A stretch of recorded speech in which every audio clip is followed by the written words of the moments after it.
May region pala dyan? Pag inuli nila, nahuli. Di ba? Walang...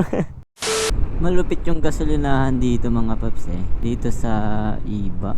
Itong Sentrum. Wait lang. Maghintay ka. Gigilid pa ako.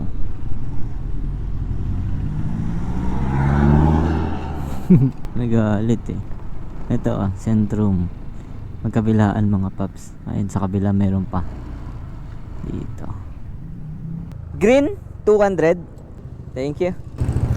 Wala lang LTO din, sir. Mayroon bang LTO kanina? Region daw, sir. Ay, tudas na. May region pala dyan? Opo, sir.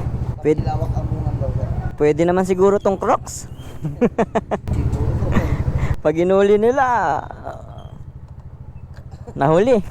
Di ba? Walang... Sige, may LTO daw dito sa Amungan. Wait lang. Kalimutan ko magsapatos. Pero alam ko pwede as long as na tatakpan naman yung ano. Tingnan natin kung madadaan na natin yung LTO dito. Usually dun sa may malaking puno ang mga checkpoint eh. Kaya pag may mga LTO. Regional. Pero feeling ko wala naman.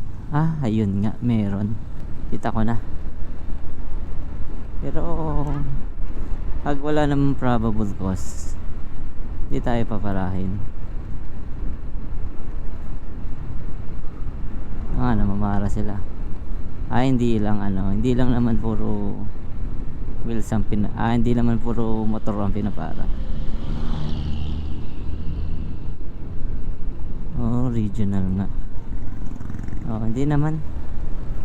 Pag may probable cause lang, paparahin siguro.